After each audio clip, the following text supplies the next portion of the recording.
Welcome to MJ Hobby Corner. My name is Martin, and this is one of my 3 craft stations. What I want to show in this video is 2 things. One thing is look at all that marvelous plastic. Oh, a friend of mine has been saving me some bottles. Look at that. Look at the texturing. You can make so many things. While I'm waiting to record our Vanguard game today, I made this artillery piece. Okay, and this artillery piece moves. Okay, and moves that way and also this way. Okay, I love having motion in my terrain pieces if I can. It's not really necessary for our games, but you know, it's just cool.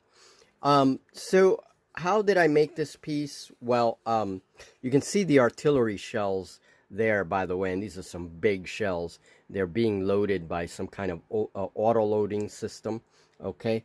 And I have to decorate the base and do a bunch of stuff to that. But basically, the body of the gun is the mechanism for a spray bottle, okay? And this was some kind of cleaner, and of course you got to wash this stuff real good and soak it and whatever. But I took it all apart, and this is what's inside of it, and you get all these cool pieces. And then these are water bottle caps that I just add to the side, right, to kind of cover it up a little bit and give the illusion that, well, this thing can move this way as well. And then for the barrel, I did something different. I actually got some dowels, different size dowels. You see them here. I keep them in the studio. I do all kinds of things with this. And I took 2 sizes, this one and the one with the thinner diameter that you see there. And carefully with a vice grip, made a hole in there with my Dremel. Make sure that if you do any of that, that you do have the proper safety, you know, your goggles, whatever else you need to be safe. And I made the hole into that piece, and then that fits right into a pin that is in there.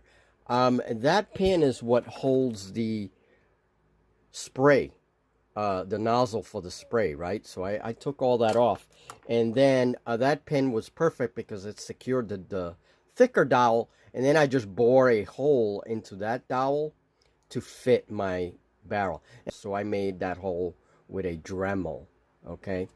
And then I added my caps to the side. Now I'll probably add a little more detail.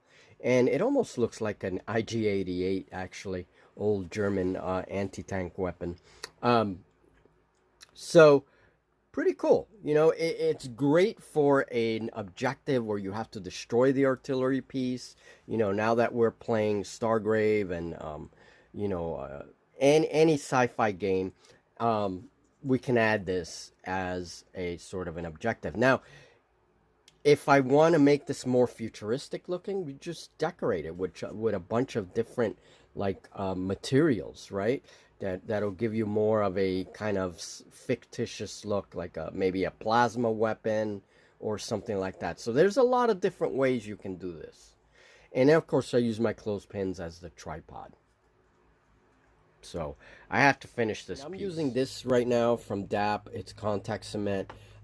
Be very careful. Sometimes with some of these things you want to use gloves, or you want to use you know, eye protection, or work in a well ventilated area. A lot of these things will have fumes that are very unhealthy. So just be advised. That's all. Work always keep your safety in mind. Okay, so I put my straw casing in and just push it down very carefully. Okay. And that's it. That's the idea. I mean, this one's pretty big, pretty long. I usually don't make them that big.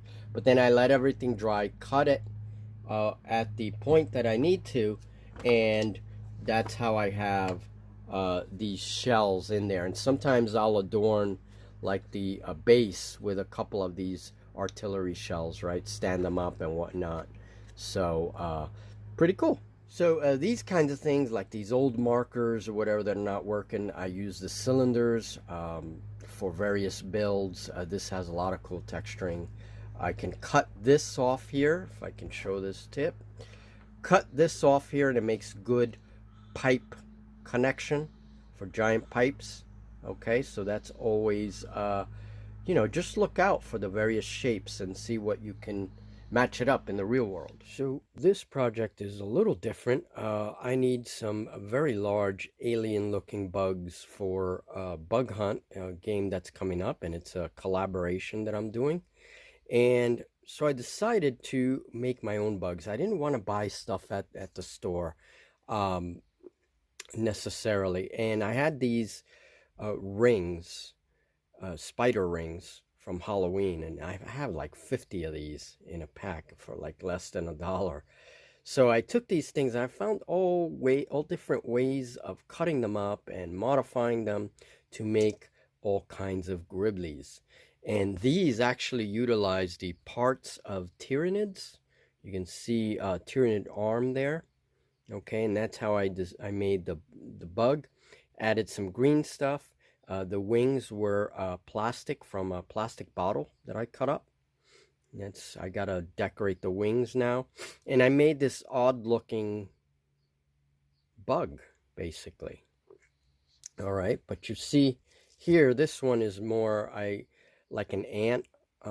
This one was modeled after an army ant.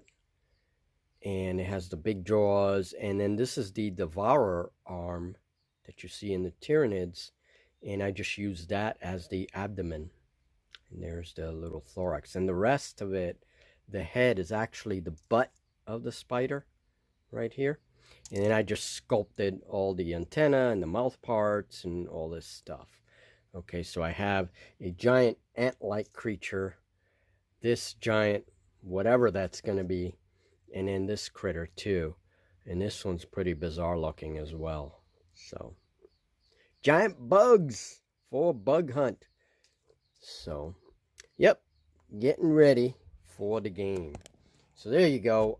Basically, guys, all I did was take Tyranid parts, a little bit of green stuff, and some little dollar store spider ring.